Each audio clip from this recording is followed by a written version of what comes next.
are up, our minis are up.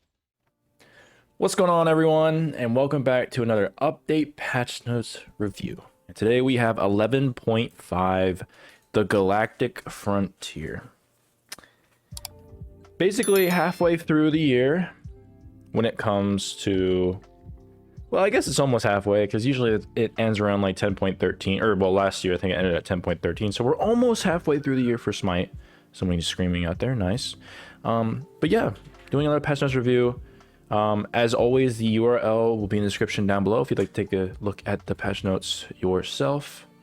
But let's get into this. So main thing I think from last time is they nerfed Equinox, and I still think that item is very good right now. And so I think that needs a little bit of a tweak. And then that would kind of fix most of the AA Warrior issue that's going on. Maybe bring back in some of the ability base. But other than that, I can't think of much of anything that's really that crazy. Outside of maybe a little bit of like a couple of gods that are pretty good right now, but pretty balanced as things are. Maybe I'm missing a couple things, but for the most part, I feel like it's pretty balanced. So we shall see what they're doing. I saw a couple clips on Twitter, and there's some things I already know. It's kind of disgusting, but some Smite 2 skins. This Cuckoo skin's pretty sick. They're bringing back Odin's Onslaught. I saw that too. That's pretty sick. That's one of my most like favorite non-competitive game modes. It's just so much fun having 2v2v2. So basically 10 people on a map, and it's so much fun, so much chaos. It's just, I'm so glad that's gonna be back. I'm gonna be playing that a lot more too. All rank modes will soft reset, so you'll be bringing it back down to D1. So abuse the GM if you want to get your GM and you're already like a D1 or your masters, race to that GM border. Not that it matters because Smite 1 will most likely not be the main game after. So I mean, like the borders that you'll get with the GM on it won't really matter as much. I feel like everyone's gonna switch over to Smite 2 once that comes out. But 2v2v2v2v2, so 2 4 6 8 10. Yes, okay, I had that right. I want to make sure. There's some small changes coming to it. I think it was race to 40,000. I think it was a little bit less last time to get there. And then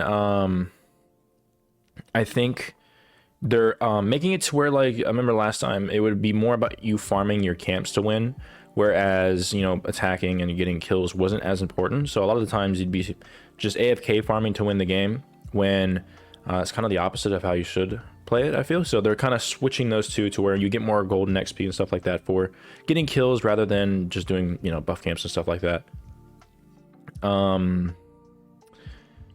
Let's see, they're adding like some other small things. Like I think when you pick up a buff, every god's gonna get it, which is pretty sick, instead of having to pick that up by yourself. And then they're adding some new things to the buffs.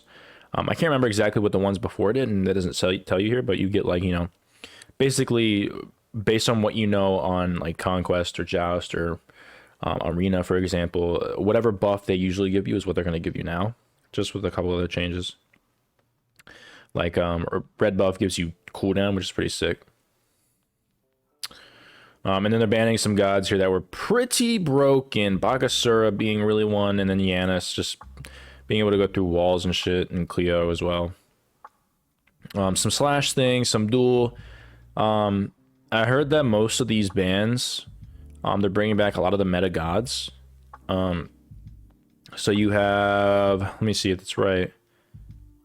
No, he's got Gilgamesh is really good. Heim's pretty good. Oleron's really good. Pele's really good. Set's back. Jesus. Tiamat's pretty good. Suki. So I mean, they're pretty solid comebacks here, but not as much as I thought it would be. Like, there's a lot more OP shit here, I think. AMC, Anhur, Anubis, Alquang, Arachne, and I think that's specifically why they're doing that, because all these are actually really fucking good. And then these are the guys that'll still stay banned. So there's your duel. On to the items. First up, item balance with Equinox. I'm really glad that they did this, because the healing aspect on the last nerf on Equinox was, it was like one tick, I think, 1 point, and it didn't do anything, I don't feel. And I think the damage did a little bit, but I still think they need to go a little bit more, but it might kill the item if they do that. So because now they're decreasing the healing from gods from 2 times to 1.5, so a whole 0.5 less, which is pretty nice. This is what they should originally have done with the healing, as the healing was really good at that point. So Equinox, worse now. Still think it's a solid item. Definitely not. It was at probably an S plus tier when it came out. Went down to like S. Now it's at probably like A. I still think it's a really good item. I like those items that have those conditional things, very similar to, if you remember, Shifter Shield, or what's the item we have right now that I just can't remember? It gives you cooldown or mana and it's passive. It's one of the hammers. But you know, I love those type of items, so I do like this item in general. Just needed a little bit more, and I think that's what they did nice here. Jotun's Wrath, increased cost from 2200 to 2300. Very similar to Jotun's upgrade glyph. That kind of makes sense because Jotuns, everyone builds Jotuns, especially in Conquest, and they just wanted to make sure, I guess, the jungles and maybe even like the physical mids that have been going on, like Neath, AMC, and Marty, get nerfed a little bit to where it takes an extra 100. You're still gonna be buying the item. It's just gonna make it a little bit longer for you to get that item online, which means that your scaling might be more towards like the later part of the game and stuff like that. So I'm back. I had to go do something, but yeah, no, the scaling will be a little bit later into the game, which means like your buff, you won't be able to get the item online as soon as possible, meaning that you won't have as much impact early in the game, or as early in the game as you would before, which is sort of okay. I mean, assassins are kind of, I don't know, they're in a weird spot in Conquest right now. This is this new item, Transcendence, decreased mana from 300 to 50. If you don't know, it's very similar to Book. The amount of mana you have gives you more power. Decreased mana per stack from 15 to 10. Okay, so they're just decreasing the damage. One of the big things that assassins do is they'll buy Jotun's Wrath and then go into a Transcendence, which is like the go-to. At least that's what I go to. So that's specifically, I feel like, targeted towards assassins, but it also very much well could be for the mid ADCs as well, which is kind of a fucked up situation. They're just kind of nerfing assassins through hunters, even though I don't feel like assassins need nerfs. But why fix like the actual root problem with the mages and the specific ability based hunters? Why do that then when you can just nerf items and fuck over other classes too, right? So I'm not the greatest fan of this. And then we have another item, a new item. This was, if you've seen the Nubis clip, you'll know what this is on Twitter. It's called Curseweaver. Builds from Sorcerer's Staff, 2,500 gold. So not like the most expensive, but not the cheapest. So it's a pretty, you know, standard item. A little bit probably more on the expensive side, but not too expensive. 60 POW. They forgot the R there. 250 health, 250 mana. We'll read the passive in a second. I kind of have an idea of it when I watch the video. But, you know, base stats are pretty mid. But it's really the passive that hits. Hitting an enemy god with a basic attack or ability marks them for 4 seconds. When the marked enemy god casts an ability, they take 5%. Oh my god, 5% of your maximum health plus 5% of your maximum. As magical damage, you heal for 100% of the damage dealt every 12 seconds. That's not a long cooldown timer at all. Sort of, but not that crazy. Each time an enemy casts an ability within 55 units, you reduce the cooldown of this item by 1 sec. Oh!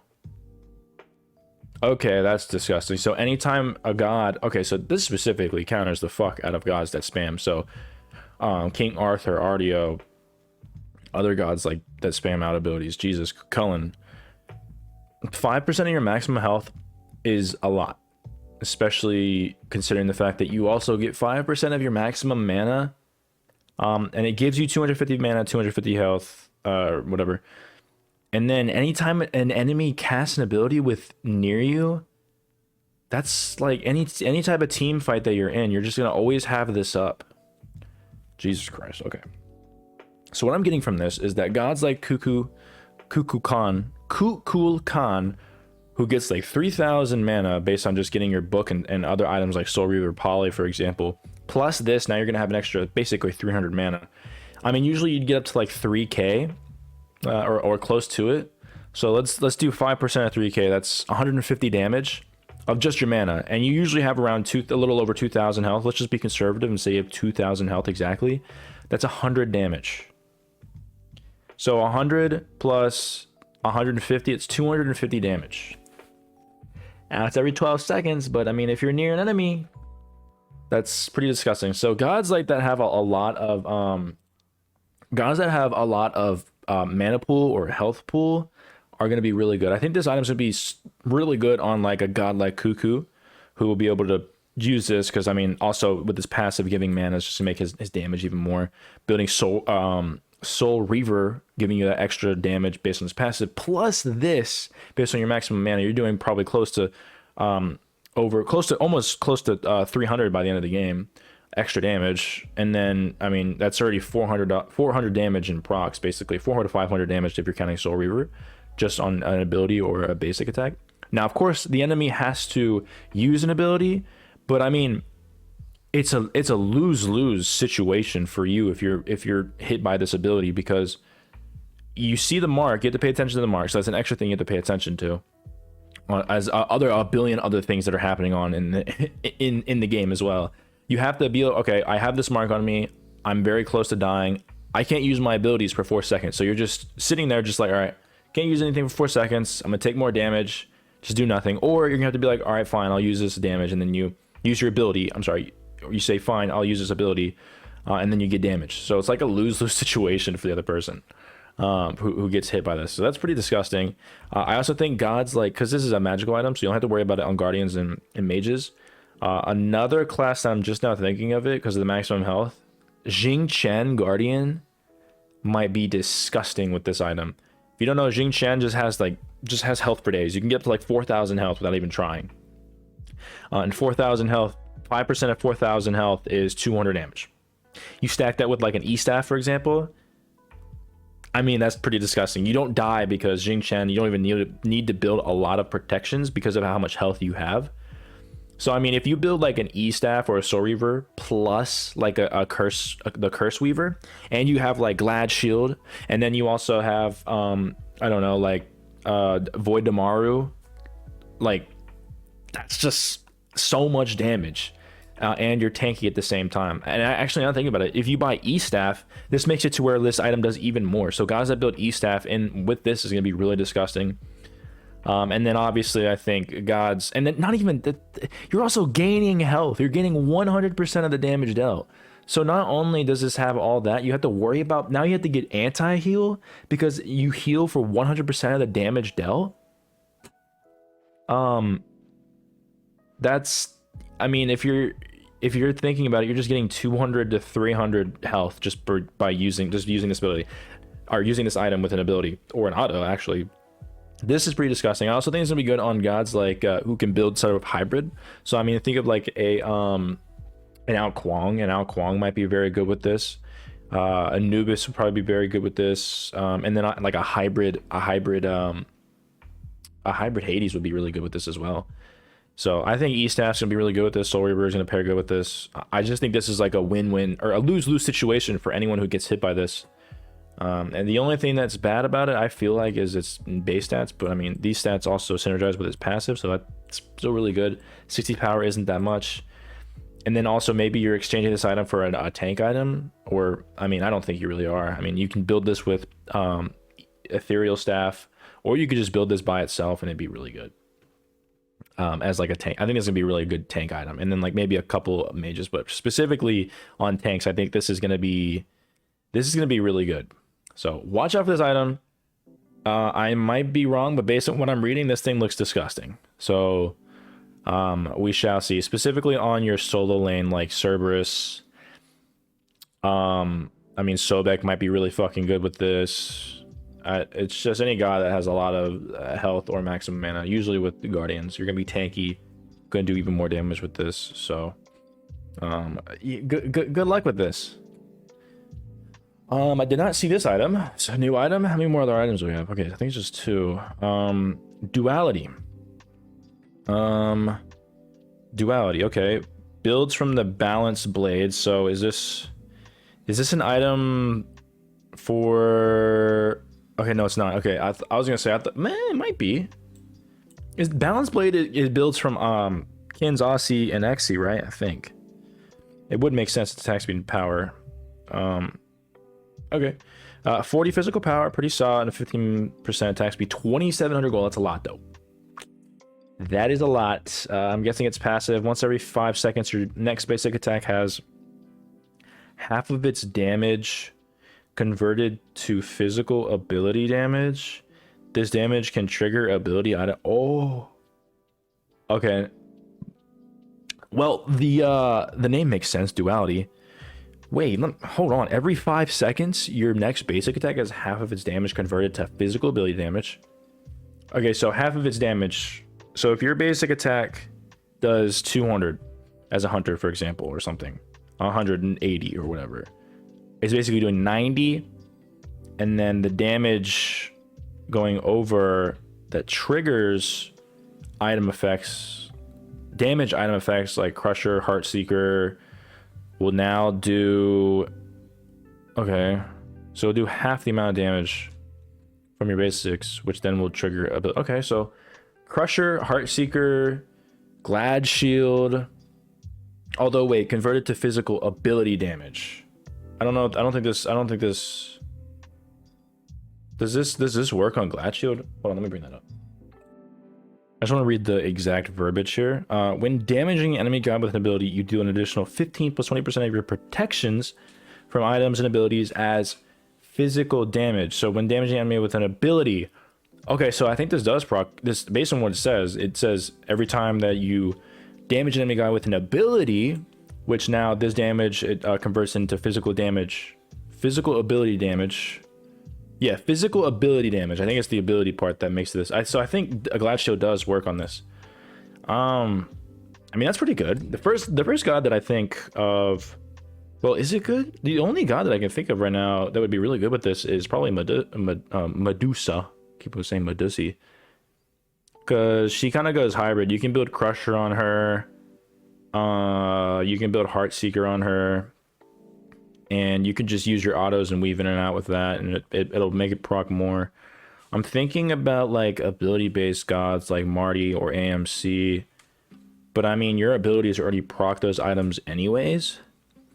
And then on gods that don't have a like really great, like I guess like who's a hunter that doesn't like Rama? Rama has dog shit. Like if you do a crush on Rama, you're trolling.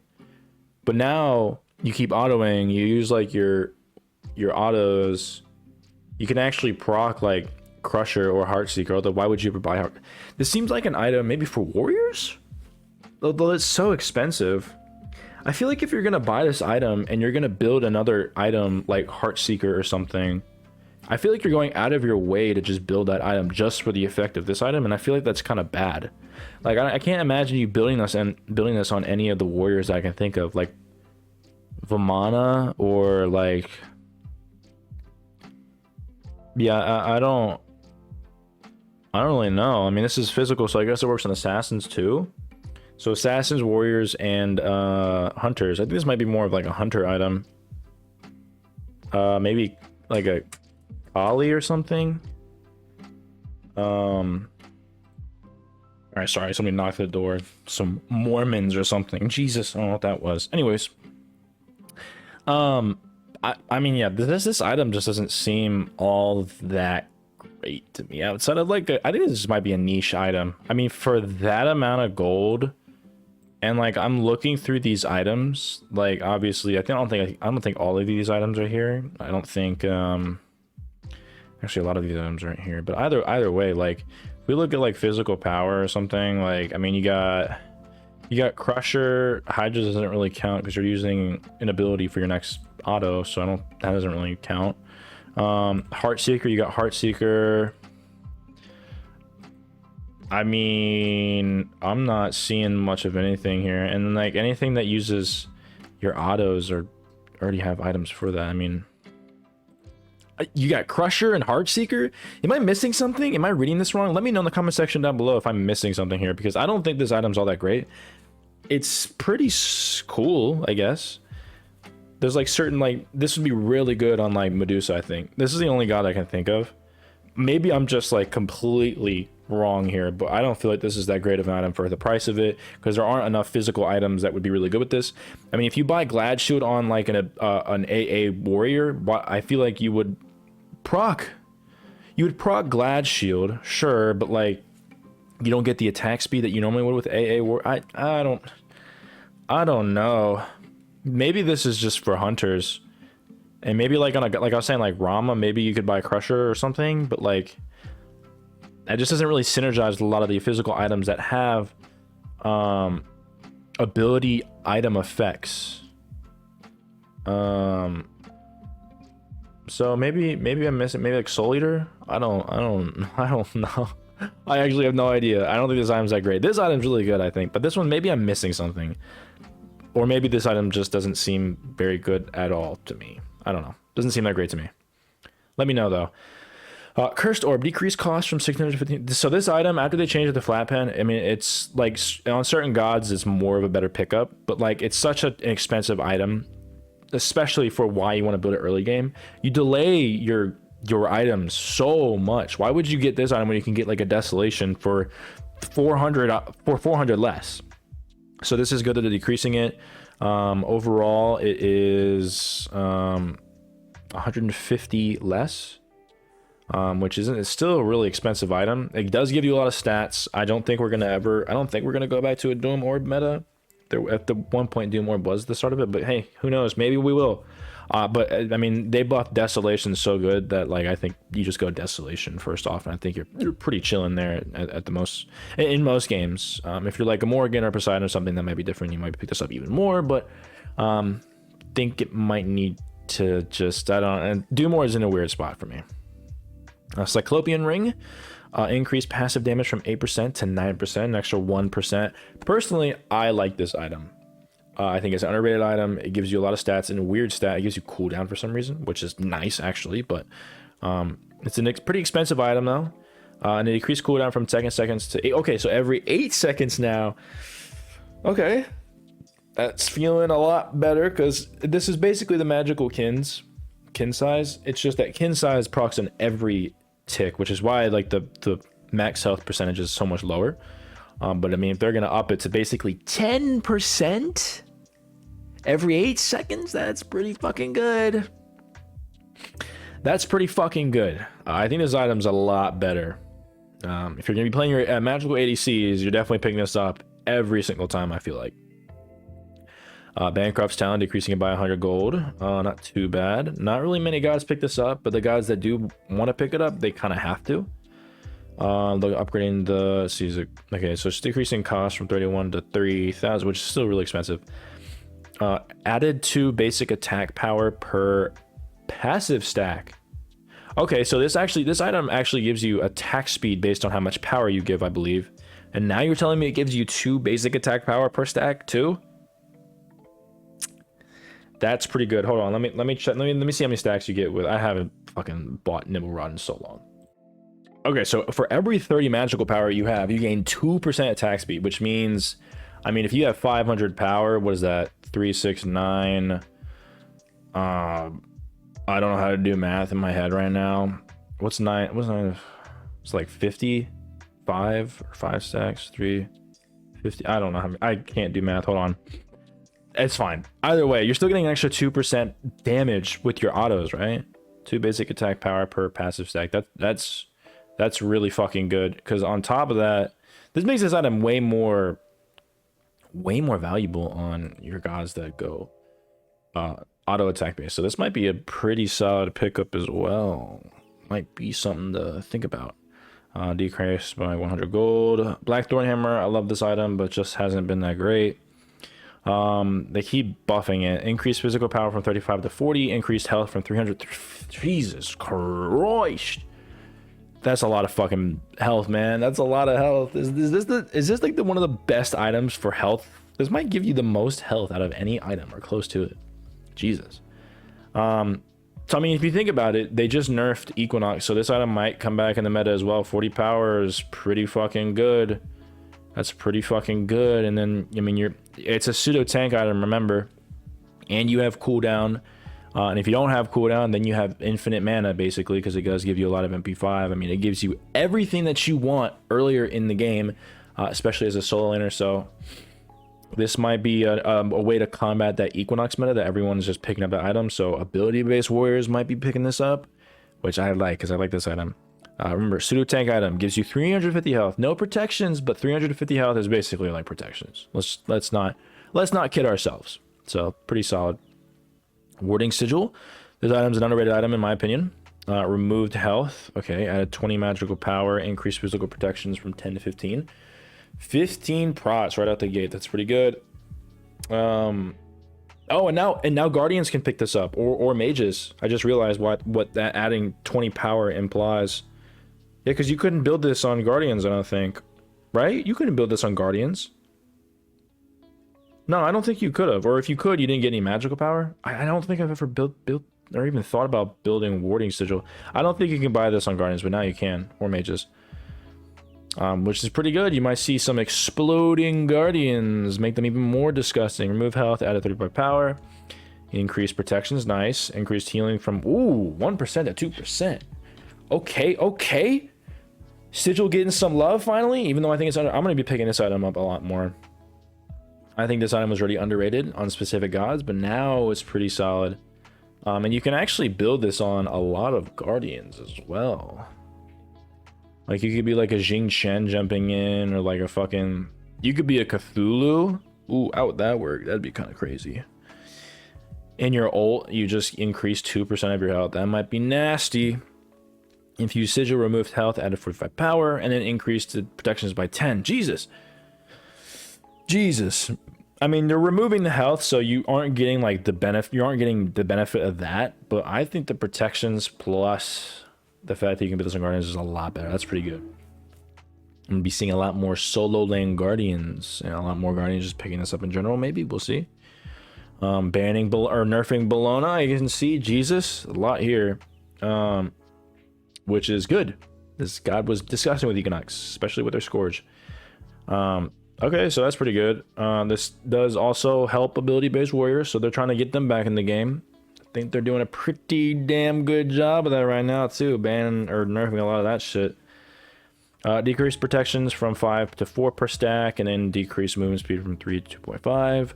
Just small changes, not too much. Increased cooldown from 14 seconds to 15, so 1 extra second. Decreased damage from 90 to 50 to 82. So it's just small changes, but overall, with the amount of small changes, it does make a big difference. So Bologna's gonna be a little bit worse. Equinox is a little bit worse, on top of other items like not Runeforge. I can't remember this fucking item name ever. Blackthorn and Warding Sigil being a little bit better. Warding Sigil is really good on your ability base. Gods might be better. So I think my ability warriors might be coming back, which I like. I'm tired of the AA warrior meta. Neath increased cooldown from 15 to 16 backflip, making her a little bit more, because I mean she built pretty much full cooldown anyways. That's how you don't really build her like an actual ADC, more of an ability base. So backflip getting decreased. World Weaver increased cooldown from 90 to 100 seconds, and then decreased damage scaling 125 to 115. Yeah, so I mean this build, when you build her full ability base, her ult does so much fucking damage it can half hit you just by. And it's like you can't not get hit by it, or you have to burn an Aegis, or you have to let someone in front of you take the damage like a tank, which doesn't always happen. So yeah, this is specifically for the mid lane with the ability based warriors, hunters that have been plaguing the meta. So definitely needed. Neith was getting so many buffs in like the past 8,000 patches beforehand that it's about time she fucking made a rise in the meta, and she's definitely had. And so I think she needed to turn it down a little bit, and they did. Hachiman, omnipresent in terms of being just a very solid hunter. After they buffed him and then nerfed him again, he's just still been like a pretty steady, solid, really good hunter, like in every meta. Master of Arms decreased duration from 8 seconds to 6 seconds. So whenever you auto and you get, I think you get MP5 and you get attack speed. Now it's just gonna last 2 seconds shorter. Eagle Eye decreased damage scaling from 115 so 5%, and then increased. So early game, this is going to be a little bit on a longer cooldown, but later on it'll be fine. And then obviously the scaling by 5%. And then decreased damage from 95 to 315 to, so basically it's small things, nothing crazy, very similar to Bologna. He's still going to be a very good god. Don't worry, he's still going to be a very good god. I don't think this changes much of anything. Guan Yu hasn't been seeing a lot of love, which is nice. Let's see what we got going on here. General increased base protections from 22.4 to 23. Ooh, okay. Giving it an extra 1.4 protections. Doesn't seem like a lot, but just base protections. It's going to make him a lot better. Haven't been seeing him. And actually, this goes into ability base. Guan Yu is obviously an ability based warrior. You know, buffing those ability based warriors that aren't doing so good right now. Might be able to see them more too. Warrior's Will. Decreased mana cost from 60 to 80 to 50 at all ranks. This is nice too. It's going to affect later in the game, I think. But one of the big things with Guan Yu, if you play him enough or know of him and how he plays, he drains mana in the beginning of the game. So this is actually really good for him, especially if it's only, I mean, it's only 10 early game, and then it benefits him more later in the game as it's 30 instead of 10 once you reach it level 5. But I still think, you know, this is going to have a really good impact. Tallow Assault, decreased mana. Okay, so are all these mana costs? Okay, no, it's just this one. Decreased mana cost from 60 to 80 to 55 to 75. Okay, so it's just 5 off. I mean, it's like pennies on the dollar, I guess, but it's still very good because he'll use one ability and just use like a third of his mana. It's actually disgusting, which is why a lot of the times you would want to buy, back in the day, last season, you would want to buy your earring, or you know, nowadays would just buy like your Blackthorn Hammer, which you might be building more with Guan Yu specifically. Those guys that burn through mana might be really good on him. And then cavalry charge, increased damage from 75 to 175 to 85, so 10 damage, which is pretty nice. Very small changes, but again, with the small changes to Bologna, you know, her kit, Equinox, and with ability based warriors coming up, it's sort of like a pendulum. I don't know if you can see this. You know, like AA warriors are like right here, ability based warriors are right here. And when you nerf them, they're gonna go down. When you buff ability base, they go up a little bit. So small changes equal big things. That's, I guess, what they're trying to do here, and I think it's gonna probably work. Hopefully it doesn't work too well. Circuit, increased base health from 560 to 580. Interesting. I don't know if you guys know, but Circuit used to be a pretty good support. This is one thing that I don't think they would want to do, but we'll see. Increased health per level, making her a little bit more tanky. Interesting. Ambush, that's her 3. Increased range from 55. Why? Wait, why? She already goes across the map. Anyways, what the fuck? Increased range from 55 to 65? Okay, so now she can just get away even further, or reach you even further. Why? What the fuck?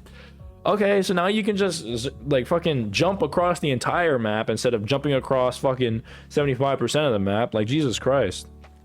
I don't know what the fuck they thought this was, but okay, whatever. It's gonna be even harder for her to kill and even easier for her to get to your fucking backline. She's gonna jump right past your fucking tank and just kill them. Jesus.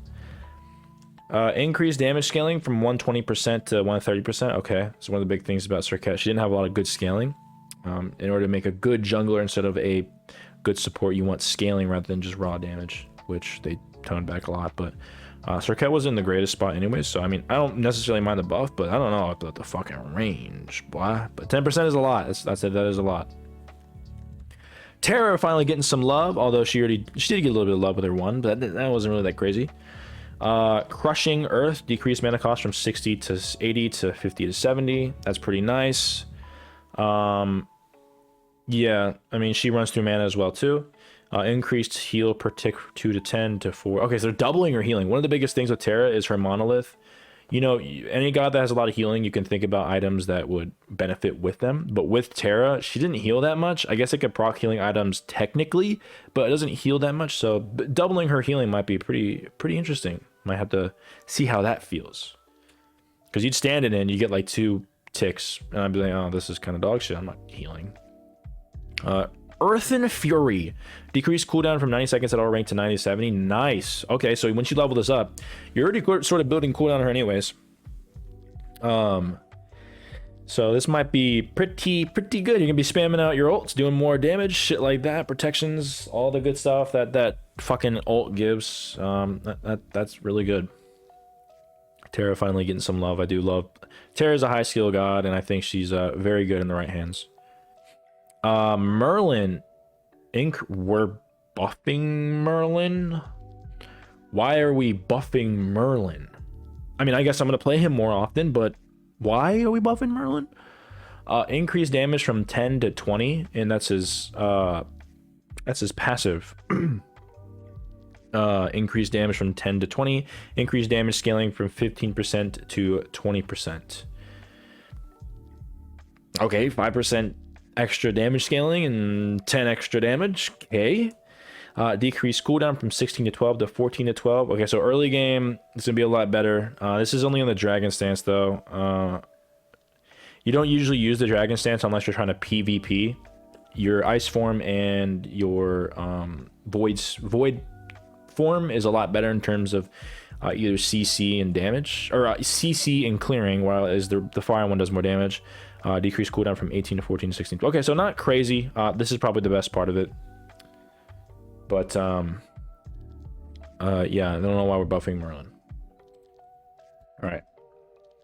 On to Cucullin, my boy. Another ability warrior, keep that in mind. They're buffing him too. Berserk, decreased time to transform from 3 seconds to 2 seconds. Jesus. Increased shield health from 10 plus 15 per level to 20 plus 20 per level. What the fuck? Okay, they're just doubling the base. So that's just insane. And then they're upping it by 5 per level. So what's 5 times 20? 100 extra shield? 110 extra shield? Oh my god. This part right here, decrease the time to transform, meaning that it's going to take 1 extra second, or 1 less second, so you're going to be transforming 1 second quicker. Can be double-edged sword, depending on how you play Cucullin. Depending on your cooldowns and stuff like that, you don't usually get your 2 up, or build a point in your 2 until way later, until you're forced to, or until you really need to use it, and then you just like buy a point into it to not transform. You're gonna have less time to think about transforming, or using an ability, for example. So if all your abilities are down, you're transforming, you're just kind of fucked, even more than you already were. You'd have maybe 1 extra second to try not to transform if you wanted to, but still, it'll be good in those team fights, because I do know that, like I said, double-edged sword. The other part of that sword is, I mean, like, you get to transform 1 second sooner, which means you're able to use your abilities 1 second sooner, which in Smite is a lot of time. Ground Slam, increase root duration from 1 second at ranked to 1. Ooh, okay, so whenever you upgrade it, which is usually always your ability you upgrade first anyways, it's gonna make his one do even more. Stunning for a little bit longer. Stone of Binding, anyone? Might be really fucking good.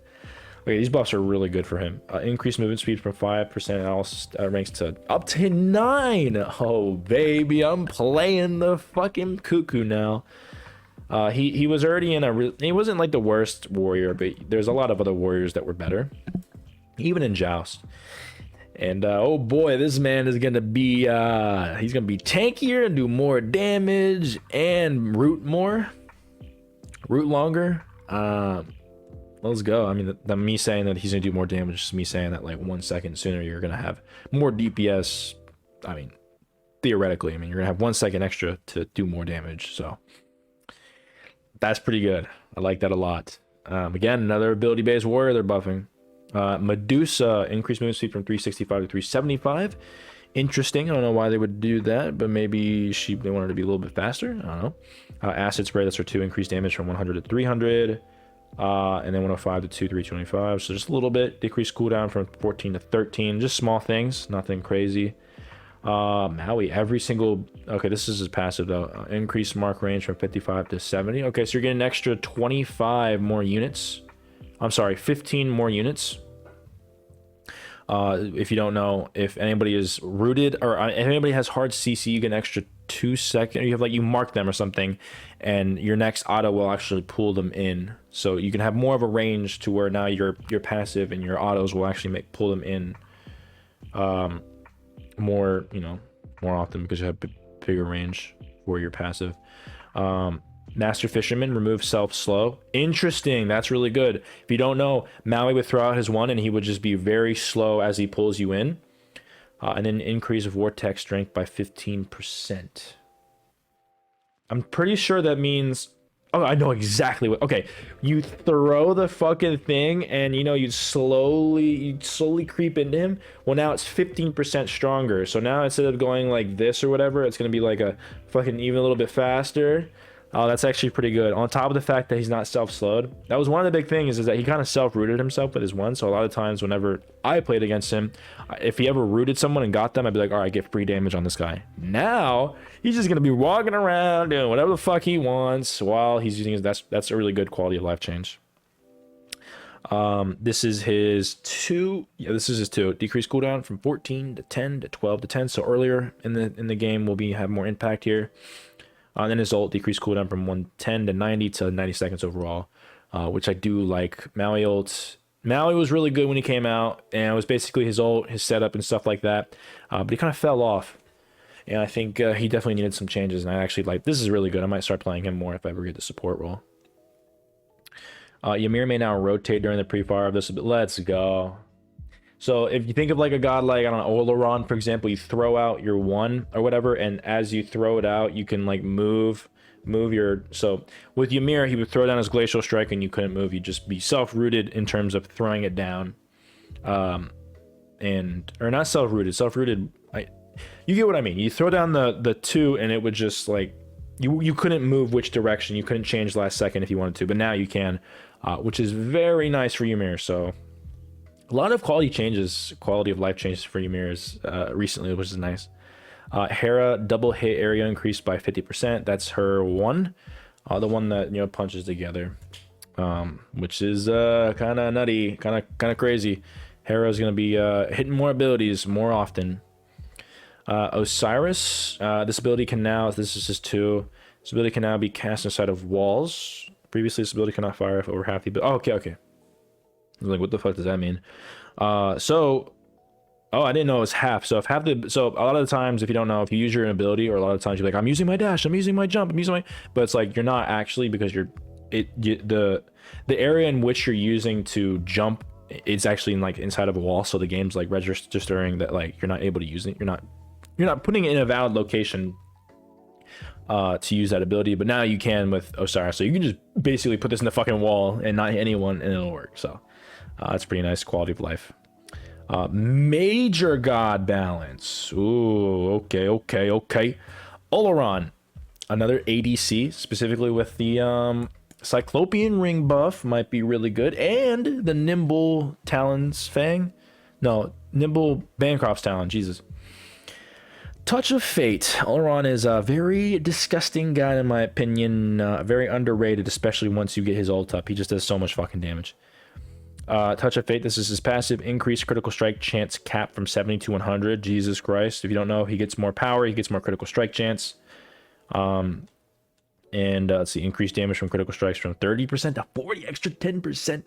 And then the power requirement increased from 10 to 12. Okay, so he's just gonna be doing more damage, having more critical strike chance. On top of the buffs, I think this man might be disgusting.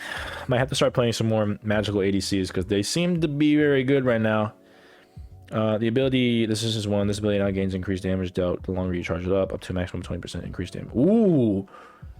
If you don't know, you can crit off this ability. With increased damage to critical strikes, plus this, you might be fucking destroying people. I mean, it just makes sense that it should do more damage anyways. Focus, whenever you would, charge it up, the longer you charge it up, the farther it can go. I think it's like one of the longest just regular abilities you can throw out. Which is, I feel like you should just be able to... That's what I thought initially when I first played him. I was like, he's doing more damage, right? But no, you're not actually. So this is nice quality of life. But this, combined with this, you might be throwing this out and hitting somebody for like 1,000 damage late game, which is disgusting. And then decrease cooldown. This is only like basically self-peel and healing as well, because this does knock people up. Decrease cooldown from 14 to 12, which is... Whew, this man might be... I might have to test this boy out. He's looking strong. Mulan can now rotate during the pre-fire of this ability. So very similar to Ymir, you can like last minute, divert to some other direction if they are trying to juke or something instead of being stuck into one spot once you use your ability, which is nice. Nice quality of life. Divine Mastery. Mulan is no longer required to hit an enemy god to use a knockup. Okay, so if you don't know, which I imagine most of you do, she has to hit a god in her ult to use her knockup and her projectile. And you obviously can cancel it if you want to. If you don't, then she just, you know, goes forward and then just fucks off. She just walks away. Now you don't even have to, which is something I have to get used to, because whenever I go up against a Mulan, I'll be like, all right, she didn't hit any of us. She didn't hit any of us. She's about to go take off. Let's go get her ass. But now, I mean, that's pretty good. I mean, I feel like that should be how it was to begin with. It really makes sense. So it's kind of another quality of life, which is actually pretty good if you're a Mulan gamer. Oh no, what are we doing to Fafnir? Endless Greed, new effect. Fafnir gains 1 gold per enemy god hit with its ability. Because you're just getting more gold, which can stack over time. Not crazy though. During his ultimate, Fafnir gains 2 per proc. Okay, but this is with abilities. Okay, so not the craziest. Over time, you'll probably get a decent amount of gold, like an extra 100 gold or some shit. Draconic Corruption. Fafnir now de-transforms approximately 20% faster. Nice. Okay, so you're not just like self-rooted and just dying for like 8 seconds. Now it's like 6 seconds or whatever, however long it is, which is nice. Fafnir can now proc basic attack item effects with... Oh my god, the memes, bro. So, Poly... Does Cyclopean Ring work? Cyclopean Ring on Fafnir? Oh no, man. I mean, it would only work on his dragon form, so it won't be the craziest. Telkine's Ring? Oh boy. Now, keep in mind, I don't think this, you know, obviously increases his attack speed for any of those items. Poly's gonna be pretty good though. Poly or Cyclopean Ring. Now the Cyclopean Ring is buffed. You're basically just taking 10% of their health. Would you rather 10% health or a Poly extra damage? I don't know, but the fact you can do that, that's oh no. You might be able to get some nutty items on him. So that's a pretty big buff. E-Shell. This is our ult. E-Shell now heals herself when hitting enemy gods in addition to healing when hitting allied gods. Only ever heal once per tick if she hits both an enemy. Only ever. Okay, that's pretty nice. Fix an issue where this ability was slightly too narrow. Oh, okay, so they're actually increasing it. Pretty cool. This is another one I saw. Bastet, man. This cat's health is decreased from 3 to 2, which is actually a nerf. The cat is now damage and CC immune until it hits an enemy or reaches its max range.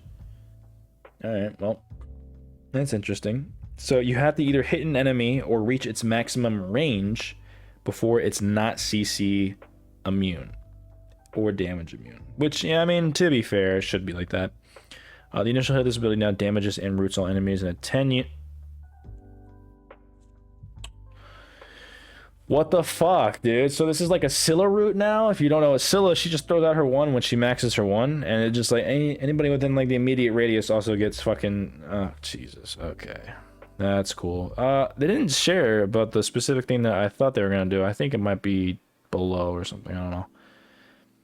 Charybdis, increased tide per basic attack from 2% to 3%. Okay, that's pretty good. Decreased time to charge from 1 second to 0.75. Okay, so you're throwing this out a little bit earlier. Nice. Charybdis now gains CC immunity during the pre-fire of this ability. Oh my god. They had to fix this. She's so clunky with her 3. Whenever there's like a split second where if you... Not even a split second. It's not even that hard to time. It takes so long. She jumps into her whirlpool, and within that time of jumping into your whirlpool, even after you use your ability, you can actually cancel her out of that, which is so fucking annoying. So now you can do CC immunity during the pre-fire of this ability, which means as soon as you use your 3, you're CC immune, which is pretty nutty. There's no counter to 3 anymore. Really any. Decreased movement speed from 20% to 0%. Okay, so now she doesn't give any movement speed. And decreased amplified movement speed from 40. So if you use your 3 again, you actually get increased speed at a expense to your passive. But now it's only 25%, which, I mean, there's got to be some type of downside if you're going to make it CC immune, but definitely overall way better than it was. Improved the firing, timing, and general feels when using this ability. So that's her ult. We'll have to see how that feels, because if you don't know, when you use her ult is so clunky that unless you have some crazy CC setup, you really just use her ult to just run away. because it's so clunky, so easy to miss. And you're also self-rooted, so it wasn't. We'll see how that goes, but I'm assuming it's still pretty clunky. And this is it. Yeah, the item proc pass. Oh man. Following gods may now proc basic attack item effects on their basic attacks at reduced rates. Jormungandr, Bake Kujira, 50% damage and healing. Okay, so that's pretty fucking good. That's pretty fucking good. This just makes any god with those like weird, you know, little gimmicks build items and shit. We're gonna see how that goes. Most of the items I can think about really are damage oriented. I can't think of anything off the top of my head for like Bake. I think maybe, I mean, it's also gonna be at a lower rate. Actually, I'm gonna go take a look at items real quick. Maybe there's something there. I don't know. Yeah, let's take a look at the items. Not really too many items that like too crazy outside of, like all the rings. Like you can build Hasten Ring on Bake, you can build Telkines, you know, those specific at Poly would work on him. But I mean, again, they're at 50% damage, so it's not gonna be as crazy as you may think it is. Still gonna be pretty good, but I don't think it's gonna be meta, most likely. But we shall see. Cryptus 30% damage and healing. It's this restriction on all of her basics. To what? Really? But now only limits her triple fire. Not her first two autos or spike shot. Okay. Okay, well, that's fair enough. Fafnir is only 25% damage and healing, which makes sense. So it's actually not going to be as crazy. I'm thinking at like 100% efficacy. When it, you know, if it Telkines is doing 30% damage, oh, I'm sorry, 30 damage, for example, then it's really only going to do, I can't believe I just used that number. Let's just say 40. Then it's only going to do 10 damage. Following God, pets may now proc ability item effects with their pets' abilities. Okay. So 100% damage and heals for 100%. Okay, interesting. So Calder Dash. Wait a second. God pets may now proc ability item effects for their pets' abilities. Okay, so very similar to Bastet. This is what this is coming from. So Calder can like proc Heartseeker, Crusher, and stuff like that, which is crazy. Tiamat's Beast thing can, I'm guessing only Beast form. I'm not talking about the minions, but now I can proc like Soul Reaver, E-Staff. This is at 100% as well. Keep that in mind. And this is actually really good for Scotty, really. But it's kind of niche at the end of the day. You're just getting a little bit more damage. I don't think it's going to push them too much, as insane as this sounds. 75% damage, so, and 75%, and heal for 75%. So, I mean, with Vulcan, I'm guessing, you know, Soul Reaver won't proc as much, but it still will do 75%, which is nice. I mean, you're kind of, because would you rather hit them with your 1 for like 100% damage with your Soul Reaver, or would you rather use your 2 and you only get 75% of damage? 1, you have to hit your 1 first of all, or to bring it down your 2 and you just automatically hits them for Soul Reaver that you may have not been hit to begin with if you miss your ability. So it's another double-edged sword. And then let's see, Basta. Here's the Basta. Ensnaring claw area hit's gonna be, yeah. The fucking cat's gonna proc Crusher, Heartseeker, and shit like that. So that's gonna be fun. Argus. Again, this is only 50%, so I'm doing 50%. Bluestone as well. Think of that as another item. Nuwa only gonna have 25%. This is a special exception case because each soldier dash will proc item. Oh, each soldier will do 50% damage of like Soul Reaver and shit like that. All right, we'll see how that goes. But pretty big changes for this. I think it mainly hits like your Bastet, Vulcan, and some of your gods up here. Not a lot, I mean, but it's still pretty niche. But those guys that do take advantage of it's gonna be really good. 2 new items. I think those items are gonna be pretty good. The only one that I really don't think is all that great from based on what it sounds, maybe you guys can tell me, is Duality. It just doesn't seem like there's enough physical items for this to be worth it. Curseweaver seems broken to me. And then ability-based warriors are a lot better. AA warriors are going to be going down. Going down. But that is 11.5. Let me know what you guys think. Jesus. In the comment section down below. Our tournament is going to be on May 17th. The teams have already been decided. We just have to talk about it. But the teams have been decided. Did I say join the Discord? Join the Discord. I have memberships open. If you'd like to support me, one of the best ways to do so, if you'd like. Obviously not mandatory. But if you'd like to, it'd be really, really appreciated. And I think that's basically it. If you like the video, like, comment, subscribe. But other than that, thank you guys for watching.